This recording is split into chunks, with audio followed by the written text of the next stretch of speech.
Good evening, everybody out there in Facebook land. This is Paul Sterling, and you are listening to Men and Masculinity in 2020.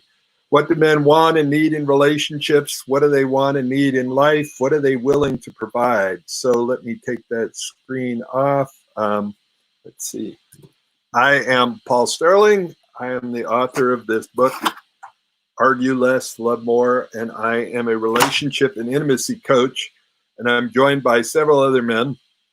And together, the three of us are going to represent all men that are alive and well today. You are listening to one of the segments of Compassionate Talk that happens at 9 o'clock a.m. every day and at 6 o'clock in the evening, West Coast time.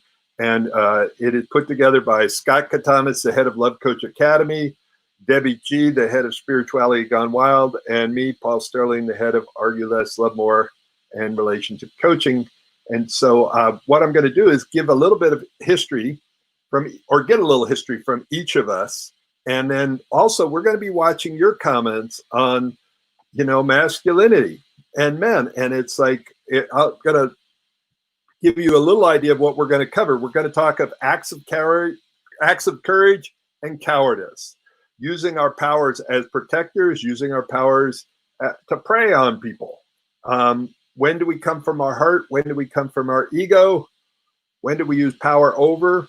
And another thing that I forgot to mention, we're going to talk a little bit about the phases of masculinity and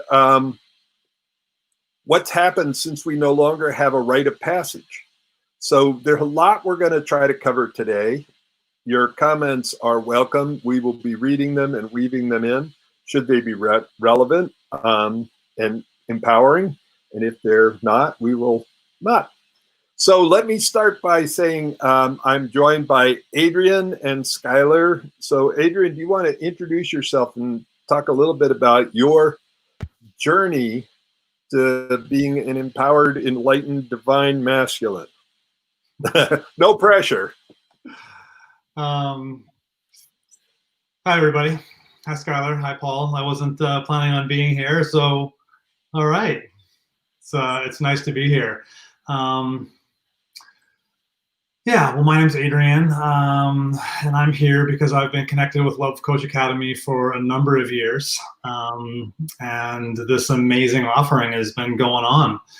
These talks, these shows twice a day. Have been amazing. I'm grateful to be a part of them. And here I am. I'm a man. Gosh, my journey. What has brought me here? Well, I'm grateful that I had a really loving father. Certainly that played a pretty significant role in my life. Not that I didn't inherit some baggage from him, of course, but I feel really thankful that I was well loved and well appreciated. My brother as well loved me so much. And I think it's kind of unusual. We had maybe unusual. We had an age difference of 4.5 years. And oftentimes, I think in this culture, there can be adversarial dynamics, or maybe particularly at that age range, not necessarily adversarial, that can be like with a 2-year age range, but that kind of relationship where he wouldn't have brought me under his wing and really love and support me. My brother did that. Even though there was a 4.5-year age difference, he let me hang out with his friends. He brought me along. With some of the stuff that my dad did bring, some of the negativity, my brother really sheltered me from that. So I actually attribute a lot of my stability and self-worth and self-love from my brother.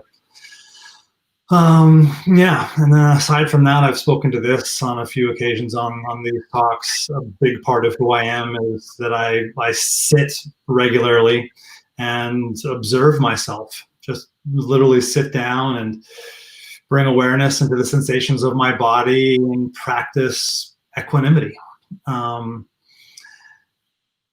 That's those are three significant things that have brought me to where I am today. I could speak at greater length, but when I think about masculinity, and I hadn't really thought about this question much before coming on this call, those are the things that come alive for me. Unless you want to ask me more specific questions. I definitely will dive in deeper. It's like I listen to your story and I go, oh, I had the opposite. Yeah. I had an older brother who would do everything in his power. Well, maybe not everything, but a lot in his power to keep me suppressed. And I got regularly beat up. And, and then we're going to bounce to Skylar, but I actually look at my journey to masculinity was I watched my dad and my brother and the way they used their power and force. And I said, if that's masculinity, I don't want anything to do with it. So I avoided it for a while. And then I ended up going, all right, I need to prove myself. So I left and went to Alaska and became a commercial fisherman and spent the next 18 years proving that I was masculine and powerful and tough. And at that point, I was somewhat obnoxious to be in a relationship with, because I was using my power in power over. Like, this is an embarrassing moment for me to reveal, but I can remember at one point my ex-wife was sick and I was smoking in bed. I no longer smoke and definitely don't smoke in bed.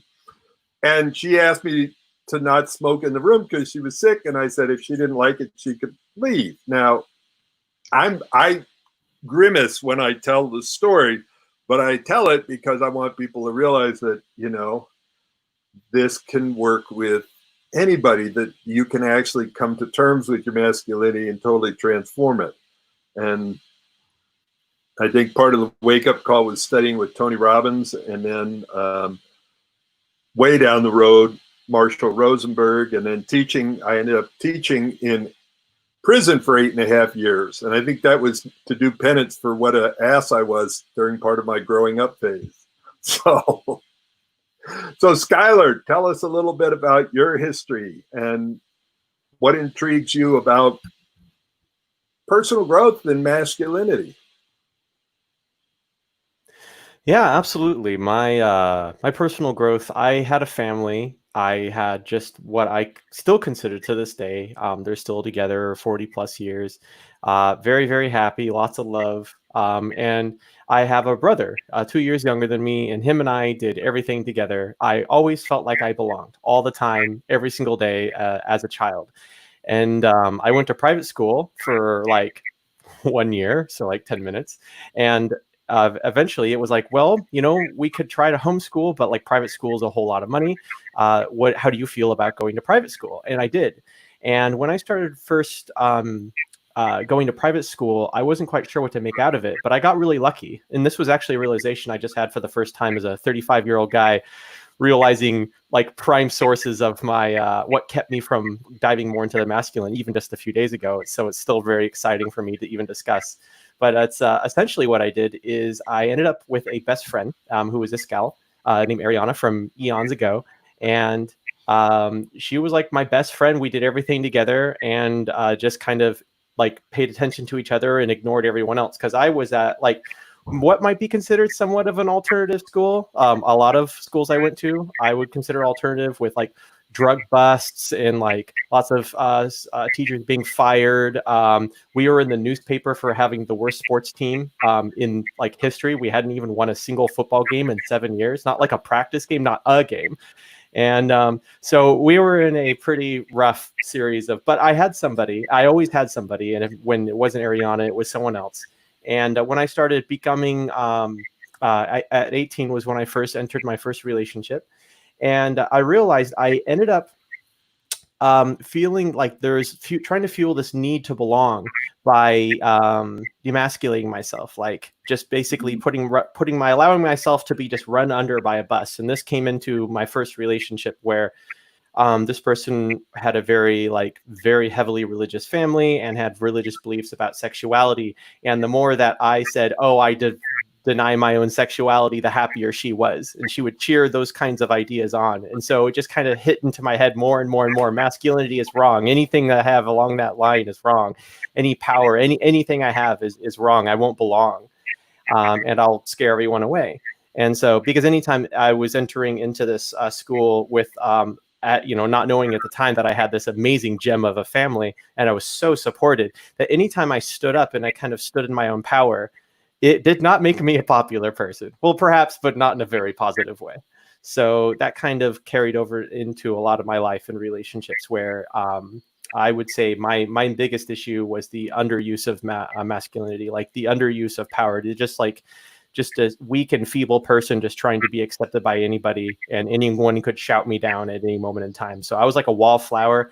I never spoke to anybody. I was completely silent, like in the back of the room somewhere.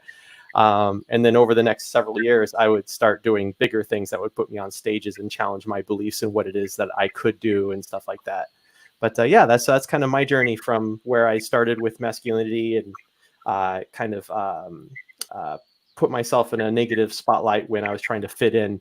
But I always had a great, like my father, he was always an incredibly sensitive person, always sharing his feelings, there'd be like a little shouting, but never much. Like we all worked together as a family unit, like all four of us as a construction company. So I got to see everyone in many, many different roles. And that kind of really helped me understand that I would implement a little later on once I stood up for myself for the first few times. So what does it mean? Because this is a challenge for all of us, for the feminine too, but the masculine. Like, how do you stand up and be powerful, but not be overpowering? How do you not just be nice, which falls sort of in the martyr zone? And I know that I spent a lot of time thinking that if I'm just nice enough, if I just give enough to somebody else, and this, I'm going to ask both of you this, but if I just give enough, then they'll love me. Meanwhile, I watched my older brother, who was somewhat of a ladies' man, a prick. He always dated 2 or 3 or 4 different women at once, treated him poorly, and there was always a line of women that wanted to date him. And it was very confusing for me growing up to watch that kind of crazy-making behavior.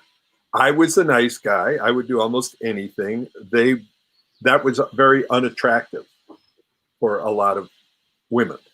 And he was the bad boy, and it was very attractive. So it's been an interesting journey.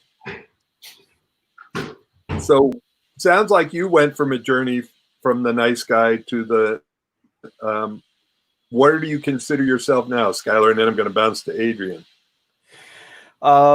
Lately, I've considered myself someone who sees equality as the highest possible thing I could create. So I will stand in my own power, but I'll also be extremely authentic, which I always believe means being open.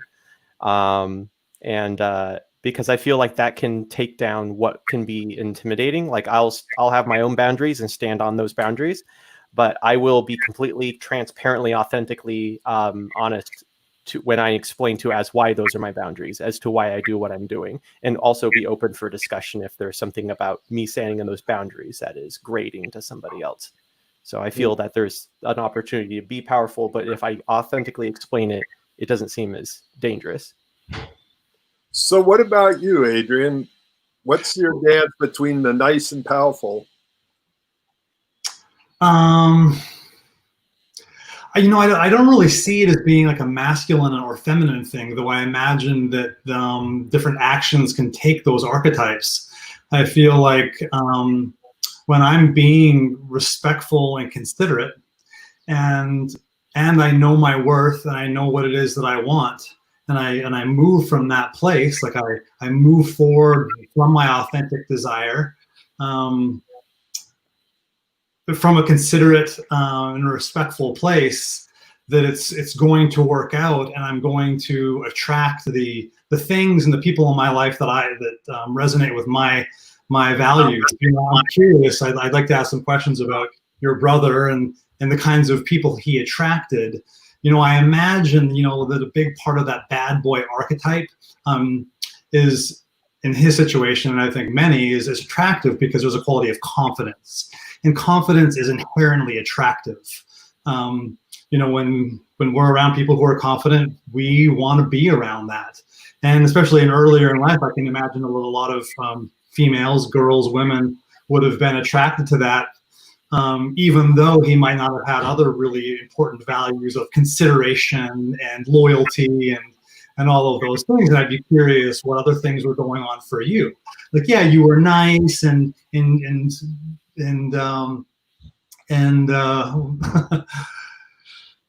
the kind of qualities that you spoke to, and you weren't swimming in the girls or women like your brothers were. And I'm wondering what other kinds of qualities were coming along with that. Was there insecurity? Was there this quality of not really being able to this is me, this is who I am? Because I think when we really show up and this is me, I like myself, I'm worthy, and I'm nice, it's going to be probably equally as attractive to the women as the bad boy who's confident and maybe not having the other kinds of values that we aspire to and that we teach and we encourage. Respect, consideration,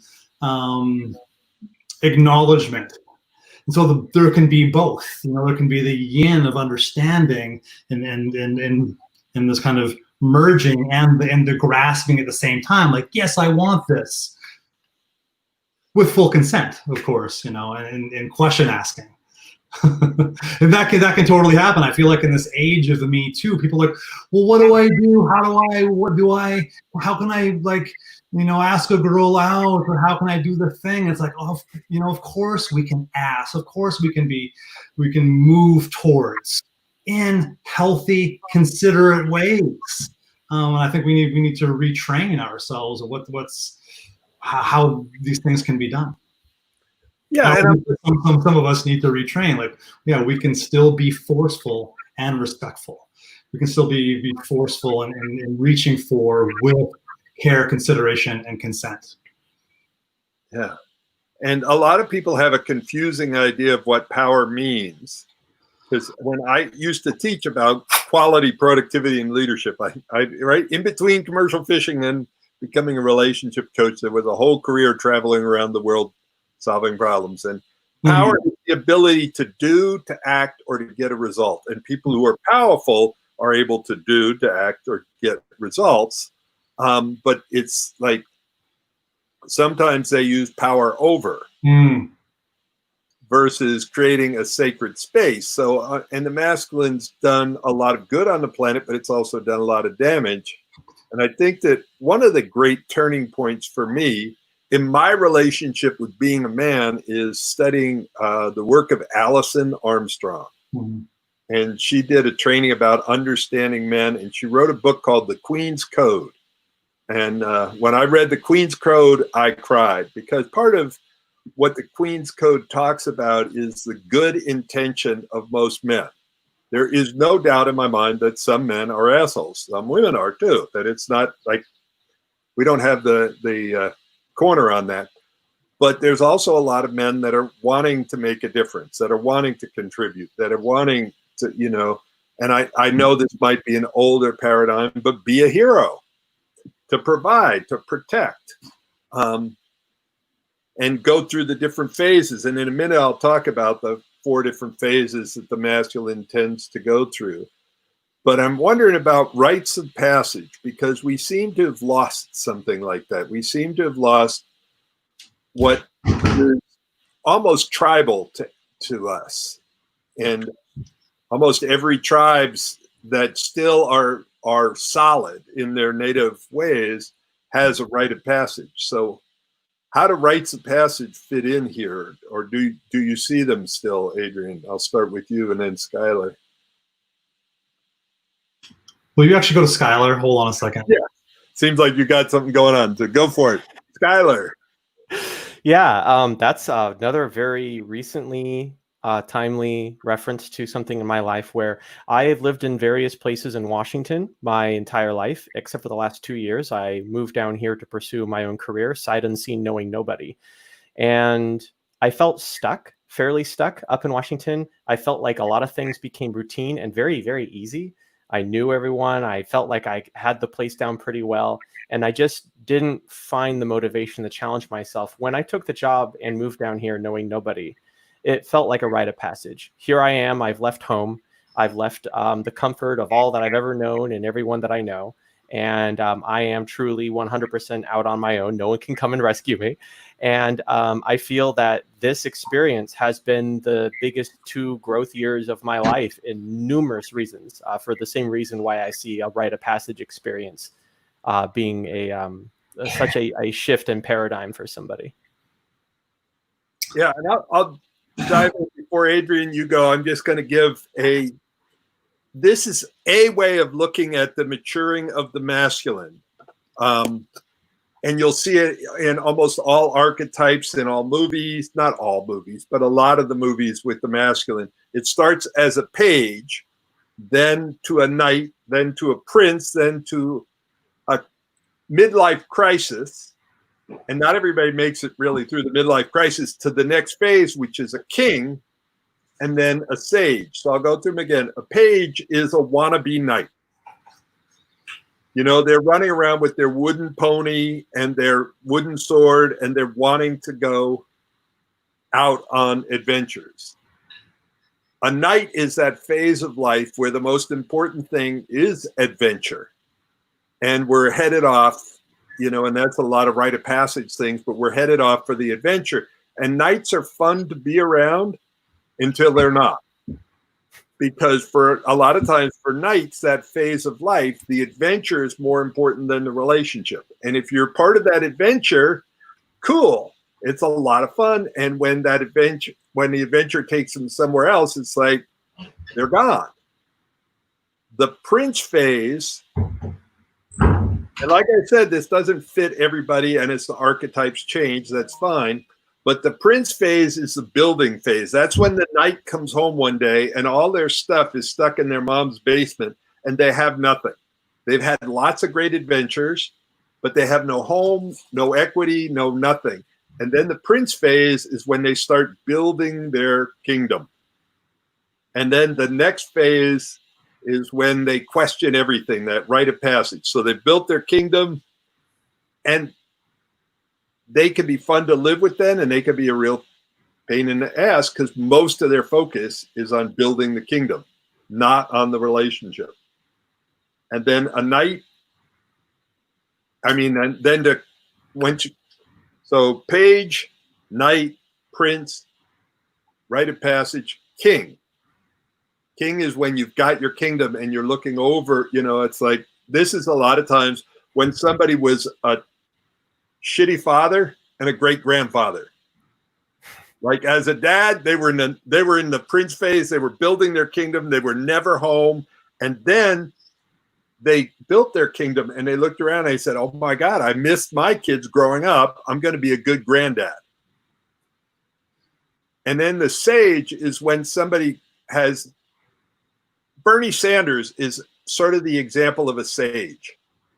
Like and this is just my interpretation, he didn't run for president because he had something to prove. It's because he had something to contribute.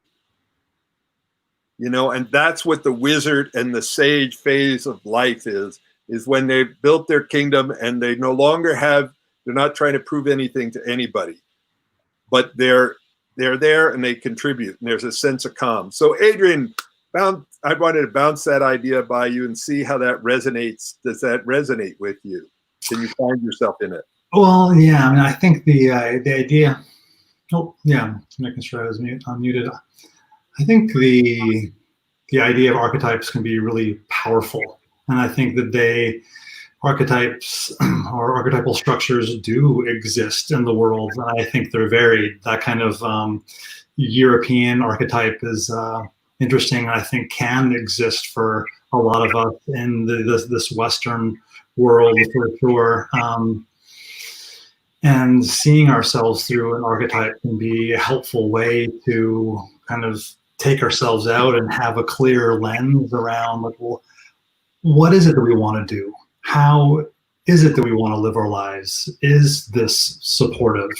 is it supportive to be to our ultimate happiness to be in, say, the night phase where you're just having fun and potentially neglecting some of your relationships, or the building, and also neglecting other aspects of your life. I guess I wanted to speak a little bit about the initiation or rite of passage a little bit, because that did really resonate for me, and the importance of that. You know, I really resonate a lot with really appreciate our new science around epigenetics and how we inherit, we pass down these ways of being, these experiences, these traumas that we've had. And I feel like rites of passage have been a huge part of the evolution of not only men, but women, where we transition from one stage to another, from, say, one archetype to another, from being under the care of your parents, being a dependent, so to speak, to being standing on your own. And yes, rites of passage have existed in humanity forever. And that's something that's really lacking in our existence now. And I think that a lot of harm has actually come about because young men don't have rites of passage, and it's in us. It's like in our genetics. It's in our DNA, so to speak.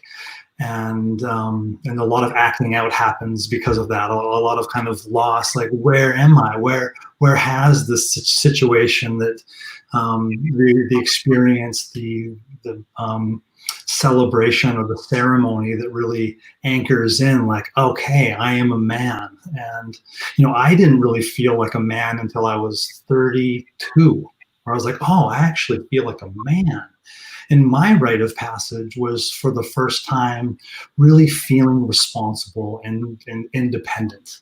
I was a construction worker. I was working for somebody, and that changed, and I started a couple of my own businesses, and I really felt responsible in a certain way. And it hit me. I was like, oh, I hadn't really thought about it much before, but all of a sudden I'm like, wow, actually, yeah, I feel like a man at 33 years old. And when you spoke about rites of passage, I've never really thought about this before, Paul, but when you spoke about that, it dawned on me, like, that was kind of rite of passage for me, starting my own businesses and really not being dependent on my boss or anyone else. And yeah, so those some thoughts. Yeah, I think mine was, I left home at 17. There was multiple rites of passage, but going to Alaska, becoming a commercial fisherman, that was definitely a rite of passage. And then it kept evolving, though. And I realized, even I think I was 50 years old, when one of the later rites of passage with my dad happened. Mm-hmm. That somehow our relationship transformed, because I had spent most of my life while he was alive wanting to still make my dad happy, even though it was an impossible thing. And even at one point when I talked to him, and he said, why are you doing that? I said, well, I want to make you happy. I want to make you proud. He's like, why do you want to do that? And it's like, I went, oh my God. And at some level, he was right. Why do I want to do that? And there was a big sort of transference battle that went on between us, where I shifted and took back my power. And it wasn't a big deal. It was over a tiny thing. And but I remember hardly sleeping that night. Like, I felt like I had finally dealt with that phase of my life. And wow. It was all over. I mean, it's ridiculous, so I'll say it. So that it was over a chess game, and he was coaching these 14-year-olds how to play chess, and they were good. They were really good. I suck at chess. And so I went over to watch him, because I wanted to see my dad in his glory, and so he was coaching these kids, and I played a 14-year-old, and the 14-year-old like took half his pieces off just to start the game and be somewhat close to fair. And then my dad came by and was coaching the 14-year-old how to beat me, his son. And even though at this point I had been a commercial fisherman, I was the highest paid consultant for the city of Albuquerque. I was traveling around the world. There's still part of me that felt really hurt that my dad was coaching somebody how to beat his son. And I told him to go away 3 different times, and he didn't. Like, he couldn't help himself. And I left. I looked at the kid. I looked at the 14-year-old, said, I have to go now, and it has nothing to do with you. You know, so I didn't. And I got up and I left. And that night when my dad got home, he's going like, that's the most immature thing I've ever seen you do. And I go, nope, Dad, that was mature. That was the most mature. Because I just set a boundary. And I didn't make my dad wrong. Yeah. I just set a boundary and held the boundary. And it wasn't a collision of force. Like, it wasn't, you know, a battle. It was just, I needed to take care of myself. And it shifted. Something shifted. And our whole relationship from that day forward shifted. It was subtle, but it was noticeable. Beautiful. Wow. So, that's a beautiful story. Yeah. How was his response to your kind of declaration that no, that was really a mature thing, and whatever else you said about that? How was that received? Well, he kind of brushed it off, but see, I grew up in a culture in my household where things weren't. There were certain emotions that were okay for a man to have, and certain emotions that there weren't. The emotions, anger, rage. You know, my dad's expression was the best defense is a strong offense, and a lot of the communication around the house was offensive. And I watched him, the way he reacted to my mom's femininity and vulnerability. And my mom still, you know, my mom is incredibly powerful, dynamic. She went to Arkansas, built her house, started a commune, you know, like incredibly smart, capable, and also incredibly in touch with her heart. And my dad had a hard time being around vulnerability. So in my house, vulnerability was looked on as a weakness. Mm-hmm. So part of me going to Alaska, I think, was to prove how tough I was, to prove that I wasn't vulnerable and that I wasn't weak. And now the journey has come all the way back as a man to want to, like, to see that one of the most courageous things I can be is voluntarily vulnerable, to reveal what's alive, to be a stand, and to not shut down, to not either get combative or collapse. So I'm wondering what's coming up for you guys hearing that, because I've talked a lot now. Yeah, it kind of reminds me of the way I grew up was my father was the transparent, vulnerable, heart on the shoulder, like, and my mom was the silent, show no emotions, like locked behind a wall kind of person. And so I kind of had a flip situation of what when I described this, what a lot of people have experienced. And I can see now a little bit more as I get older, the way that this affected me, like how to work with the masculine feminine qualities. And I ended up doing exactly as my dad did, becoming like overly vulnerable. You know, he was like a runaway. Like, both my parents were both like came from the most horrifically alcoholically abusive family I could imagine. And we're like both runaways that found each other in California. And we're like, well, let's go raise kids in Washington. And so it was interesting because, you know, I myself, as I continue to try and start businesses, kind of see what it is that my how my mom backed up my dad all the time with a very strong, very boundary like stance on things. Like, no, this is not what we're going to spend money on. This is what we will spend money on. I'm responsible with the money. Hence, I have laid down. This is my part in the marriage. And then he's like, well, I'm the creative one. I'm the artist. I'll make this and that. And so I ended up adopting so many of those traits where in relationships, especially, I have this urge to be approved, like have approval, to be accepted and have approval. Like my father, I could see trying to have, because my mother is 7 years older than my father. You know, when they got together, they got married in just a few weeks, and he was a teenager and she was 27 or 26. And so I could see that as, and you know, he's like a dropout and she's like a university graduate with a teaching degree and everything like that. So there was a lot of like approval. I want your approval. But still like head of the family, like I'm, you know, created the Shelton Company custom business, you know, he went to trade school for this. So I could see that, like, I take such a back seat to, until more recently in my life, I've taken such a tremendously large back seat to standing in power, to feeling like, it's okay if I'm not accepted.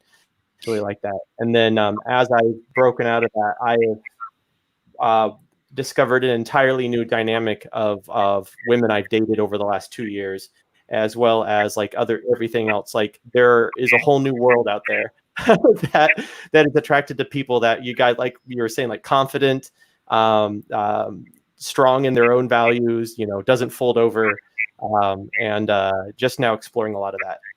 But it's a very exciting, and that's all come out right after the rite of passage experience of the most recent.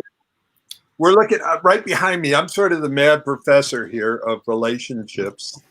And let's see if I can get that in there. But it's talking about, right behind me is well, there we go.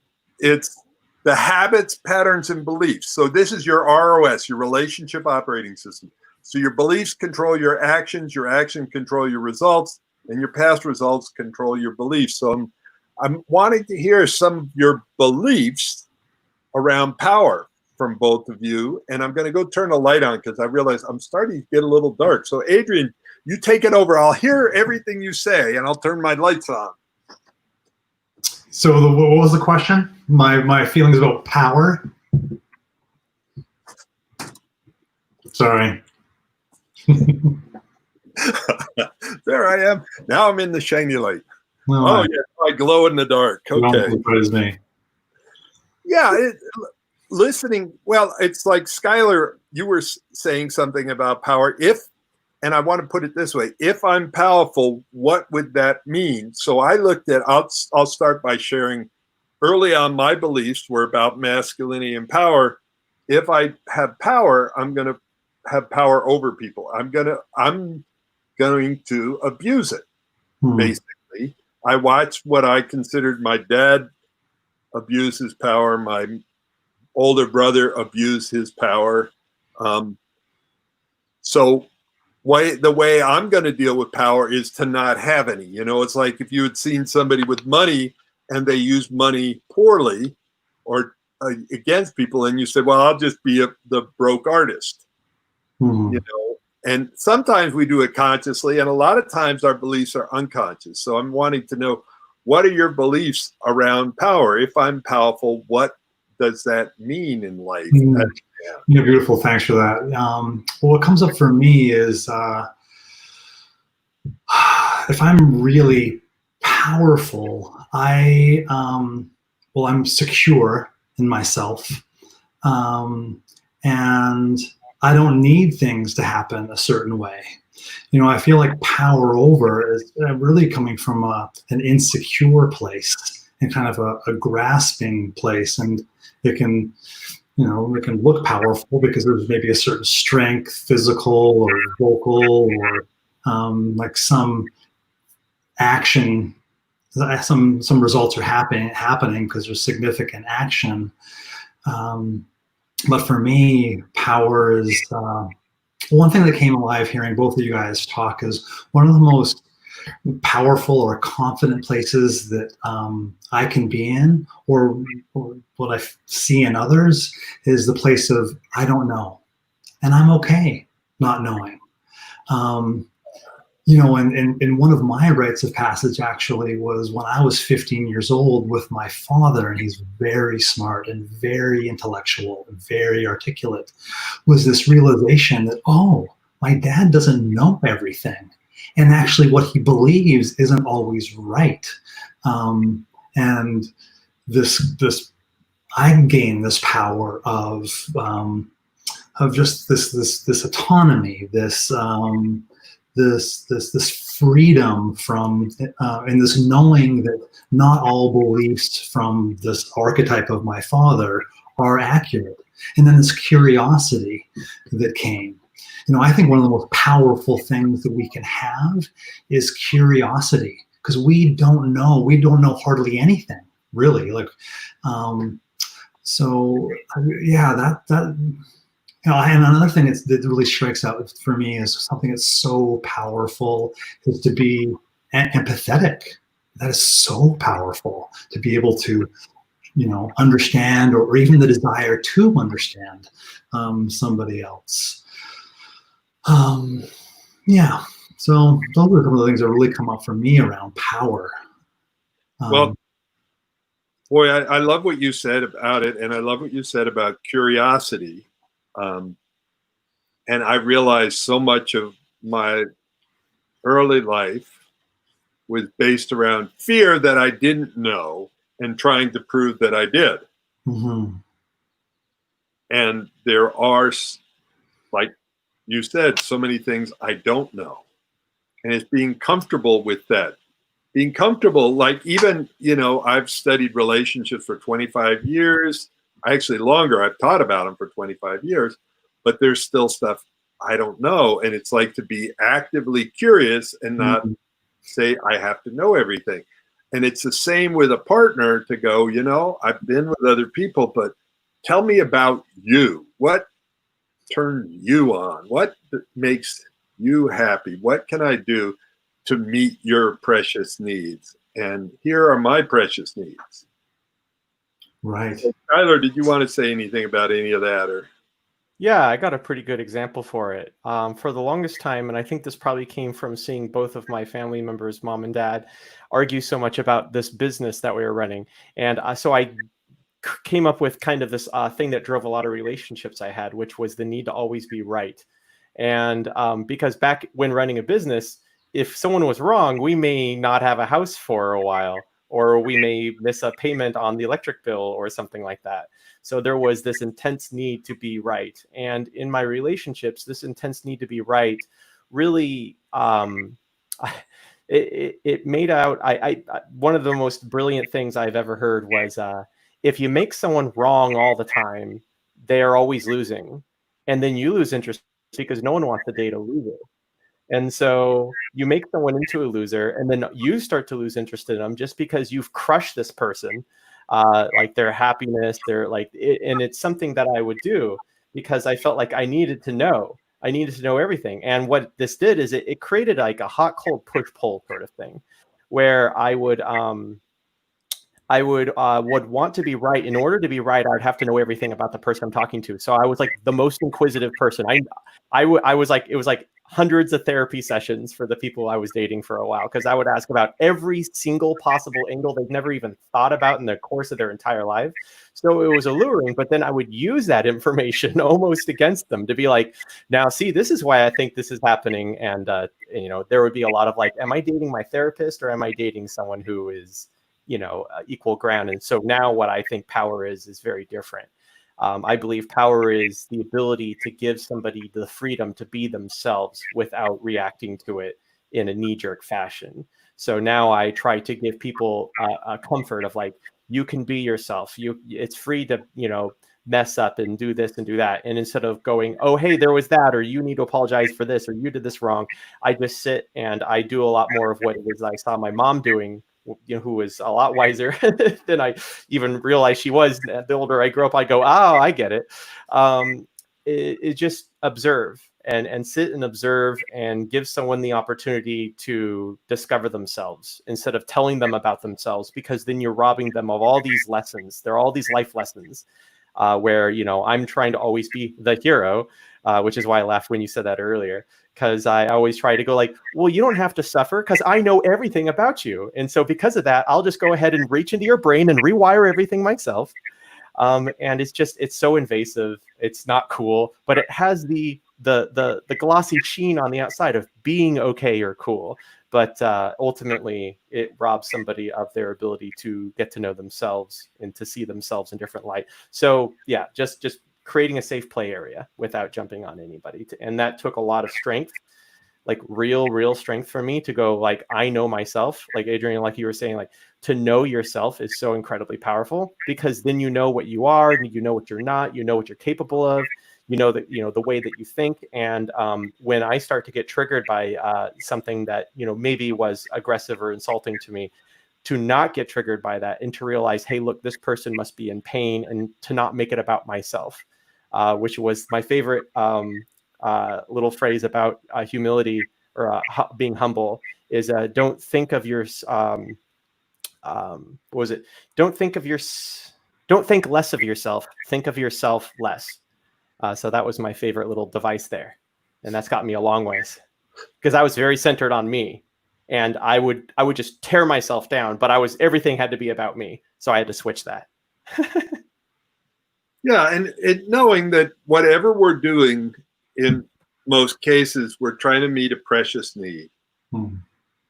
And it's like, what happens, I think, as we mature, what's possible to happen is we get more sophisticated, and our strategies to get our needs met have less side effects, or less painful side effects.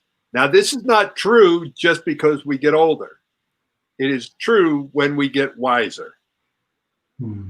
And there is a difference between growing older and growing wiser. And so the idea here is, how do we, in relationships and in life, meet precious needs for ourselves and the other people around us. And one of our precious needs is to contribute, to make a difference, to grow. And both of you have talked about your growth process and part of the evolution. And it's been almost every person I've had on this show, growth is a major part of their lives. And if you look at it, I'll just say that there's 3 parts of a relationship. So you draw a pyramid, and then there's 3 layers, like a layer cake. In the top, there's this little one, bottom. And so the one type of relationship, that bottom layer, is all about survival. Hmm. So that was what we were handed down from generations ago. Like, it doesn't matter whether we like each other anymore, but damn it, we're not getting a divorce. We're going to survive the relationship. We're going to survive the marriage. We may not have had sex for 20 years. We may not have said a nice word about each other for 15, but by golly, we're not getting a divorce, because divorce equals failure. And so survival is that first one. The second one up is about comfort. And a comfort relationship is don't rock the boat.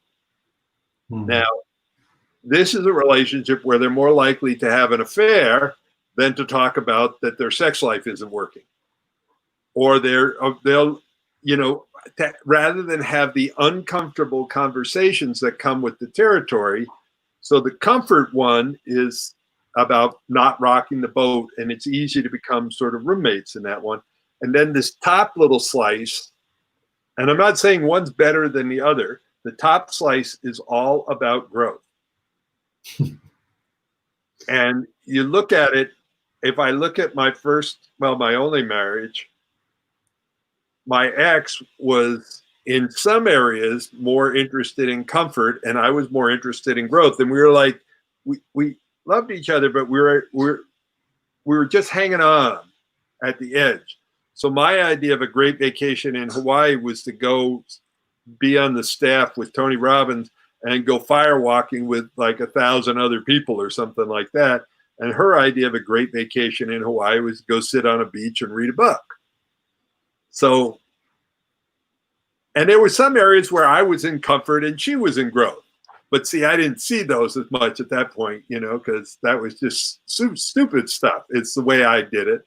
But that was just my way of hiding from the growth. It really wasn't accurate. So does that resonate with you guys? Survival, comfort, growth, and looking at that in relationships and where you are now. Where are you now? And have you been in all of those? Yeah, for sure. It was interesting when you first started talking about it. I was thinking you were meaning the bottom was kind of more a reptilian kind of manifestation of relationship, and maybe you were kind of, but it's kind of. I think your understanding is a little bit broader than that, but it was interesting because my immediate judgment was, "What do you mean they're not necessarily better or worse? Isn't growth inherently better if I'm coming from the place of yeah." Oh, There's your belief. yeah. Well, I gotta say, I Whoops. mean, I definitely will waver back and forth between the desire to be comfortable, and I can be complacent and lazy, in and amongst my significant desire to be self-aware and be clear about what it is I need and be mindful of asking for what I want uh, in loving, considerate ways, moving towards not making people wrong, etc. So yeah, I mean, I can exist in both for sure. And I think I can have a tendency to not want to look at my uncomfortable, not want to look at my darker sides. So from that standpoint, I can really come from a place of living in that middle of like, no, it's just like it's good, and I don't need to necessarily get mindful and look at my deep or oh yeah, we have stuff to work on and some things to talk about and things to clear, but I don't really want to do that. For sure, for sure. Yeah, I mean, one thing that came alive for me really strong about the control piece, and I just want to touch on that a little bit. Uh, we all want to be safe, right? We're all moving, like so much of our movement is to feel safe. And I feel that a lot of us are coming from a place of our place of power. The movement of power is in a direction of trying to feel safe. And I think as we evolve, instead of moving towards safety from a place of gosh, I just totally lost my train of thought. Oh my god, that was going to be so amazing. I could feel it. Like I could feel it just building. It was going to be really brilliant. My god, when it was in my head as I was thinking about it, I was like, oh my god, that is so juicy. I haven't really like thought about it in that particular way. Yeah, awesome. Power, control. If I have enough control, Yeah, I'll be safe. And that's one of the beliefs. Like if I have enough money, if I have enough control, I will be safe. And then I can be happy. yeah, for sure. I'm going to pass it off to Skylar and marinate on that for a little bit, because I'm sure that the way Skylar's mind works, he has plenty to say on the 3 pillars of a relationship. And Tyler, as you're getting ready to do that, I'd love to hear, people, what's resonating with you out there in Facebook land? If you could just type in what are you connecting with? What's the challenge of being masculine and in this? And as soon as I'm done hearing from Skylar, I'm going to prep Adrian the next question, which is the difference between needs and needy, and how have you wrestled with that? So Skylar, talk about the 3 levels, and then we're going to come back to Adrian, and then we're going to get close to wrapping up. Sounds great. Yeah, I would say that a lot of my life, I saw survival. Like everything was about intelligent. Like even at a young age, it was like, they're like, Skylar, what kind of girl would you date when you get older? I'm like, she's got to be super smart, like the smartest smart person to ever, like she has to know everything and always be right. And so I guess even at a young age, I sort of had this idea of what I was wanting and what I was attracted to. And so as I started to get into relationships, I pushed everything 100% into growth. Because for me, a survival in a relationship was only going to happen if the person I was with was super, super intelligent. I didn't ever have to worry about her. She just took care of herself. I didn't need to support her because she was just so smart. And so I thought that the best way for me to do that is just massively push for growth, constant self-sustainability. And what I was doing is I was working on my, like, undisclosed to myself at the time, I was working on what it is that in the relationship meant survival to me.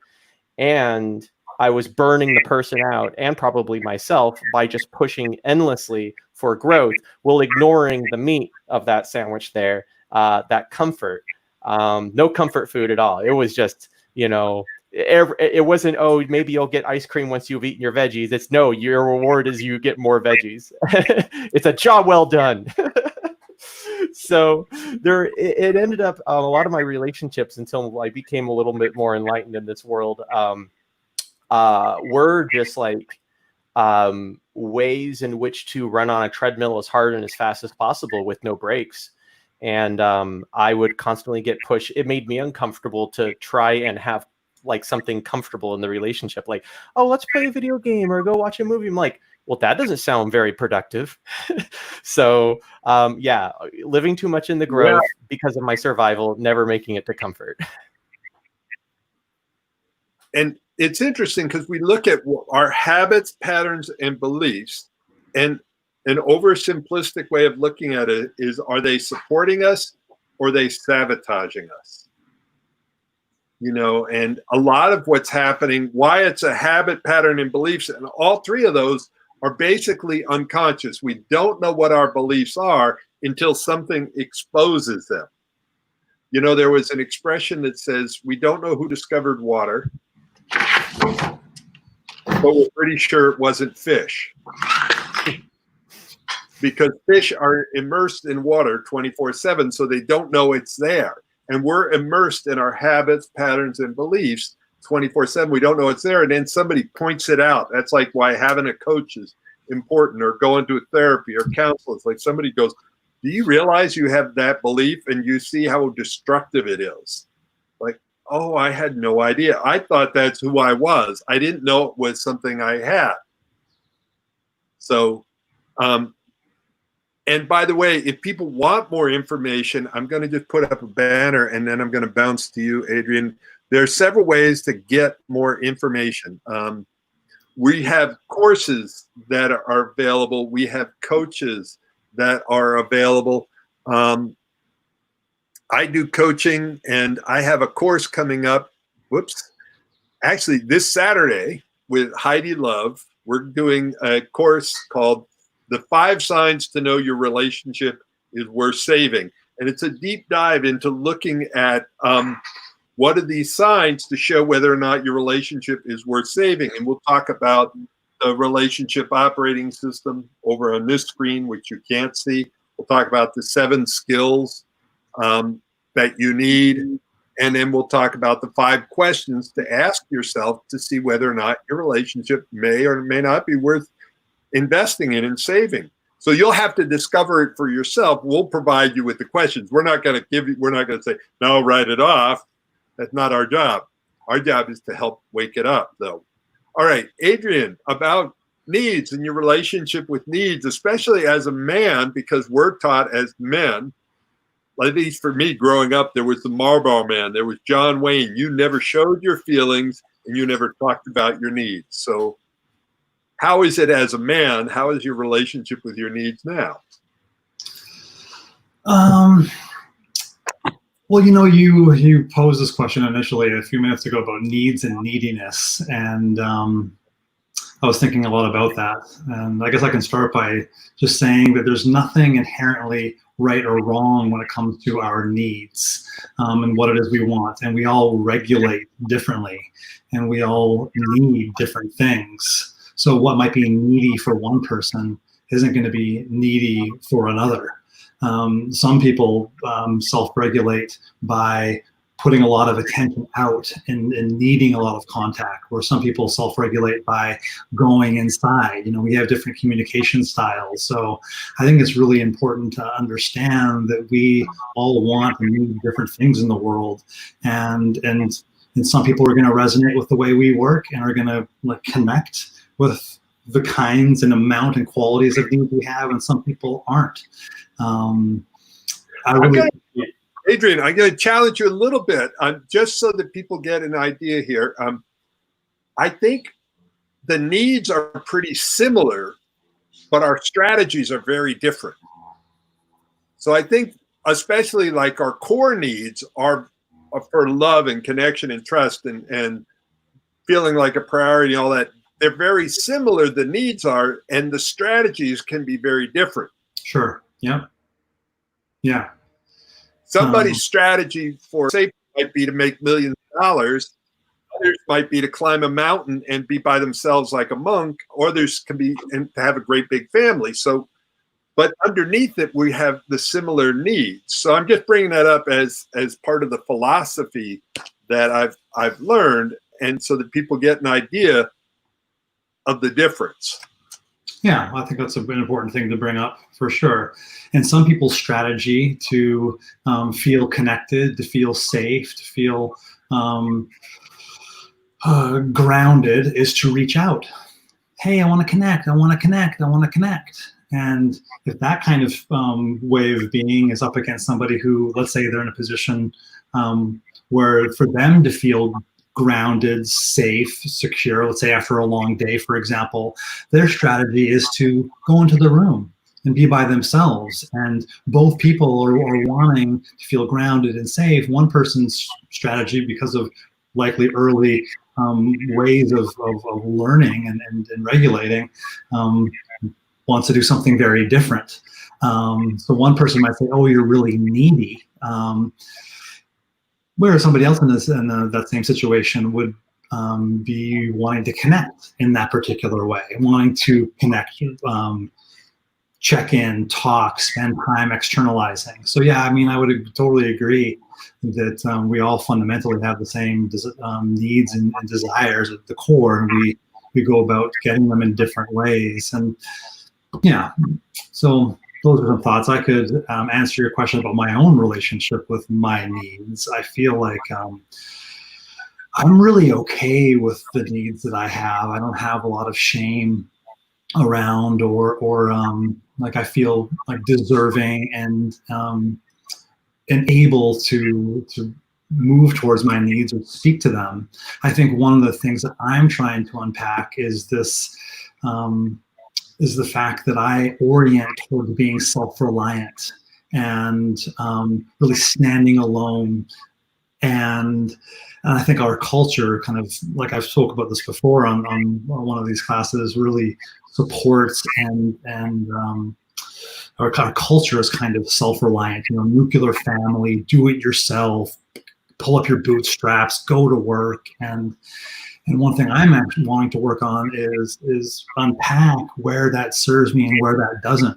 And my partner has actually given me the homework of really asking for things, asking for help in situations where I could do it on my own, but I could ask for some help. Move towards more of that relational, like, hey, would you do this for me? Hey, would you spell check this thing? Would you because my tendency is to really just do it on my own, and that can serve me for sure. It has, but I think that I could take a more balanced approach. So I'm working on trying to be more vulnerable and help myself, because it's great getting help. It's great having needs and having people support me, have my partner support me. So that's one of the nuances that I'm working with lately, Paul. Cool. Thank you, Adrian. And just so everybody knows, I put lovecoachacademy.com at the bottom. That is Scott Katamas's page there. You can get trainings there. You can hear about upcoming courses. You can find a love coach there. He is one of the 3 people that has helped sponsoring these calls at 9 in the morning, 6 o'clock at night. That's definitely a place to go. I'm going to give you one other link. If you want some personal support from me, you can go to arguelesslovemore.net/support. And any closing words, Skylar, Adrian, as we wrap this up for the day? You're on, Skylar. Yeah, I would say that the most powerful thing that I've thought about lately is just knowing what it is that you want and voicing it in an honest way, and then standing strong in boundaries. Like for me, it was for whatever reason, like such a for anyone who might feel like nice guys finish last or a pushover, just like be in, like, make those boundaries, but let your partner and let your parents and let your everyone know who you are. Let people know who you are so they can know what to expect, and they won't constantly try to find out who you are, because you're not this great big mystery anymore. And you might find yourself feeling more comfortable around people that maybe you've never had a great Thanksgiving with. Because you are less scary to other people when other people feel like they can see who you are. They can see your outlines, the black outline around the drawing. They have an idea of it, and so those boundaries are really, really useful, not just for your own power, but for other people to not fear whatever confidence or power you may accumulate after getting to know yourself. Thank you, Adrian. You have any closing thoughts? Yeah, I kind of grabbed onto that thing that I brain farted around, and we want to feel safe and connected more than anything, and safety kind of tops the list. And I feel like so much of our power, and some of the power you've been speaking about, Paul, is to be in control. Nations try really hard to be in control, and power is often seen as this ability to be in control. And one significant takeaway I'm leaving this call with is just a clear understanding, as I've been thinking about these questions you've been asking, Paul, is one of the most powerful things that I experience in myself and that I actually perceive in others, is the willingness and the ability to be okay not being in control. Thank you. And thank everybody for listening. And I think that we just barely touched on the difference between the dark side and the light side, the dark and the divine of masculine, and what do we do with power. And I think for me, one of the big things to look at is the less powerful I feel, the more interested I am in trying to prove that I'm powerful. Like, if I feel powerful, I don't have to push somebody around or try to prove it. I feel it. And the less powerful I feel, the more I am likely to use my force in a way that is harmful to others. That's showing that there's an up, down, stronger, I'm better, I'm smarter, I'm more in control, versus, and I think Skylar talked about, both Adrian and Skylar, but the more powerful we feel as men, the more relaxed we are about it, and the less we have to try to prove we're badasses. And the more that we can just be there for ourselves and for the people we love and care about. So thank you, everybody, for joining us tonight. That's it for tonight's broadcast. Thank you, Skylar. Thank you, Adrian. Thanks, guys.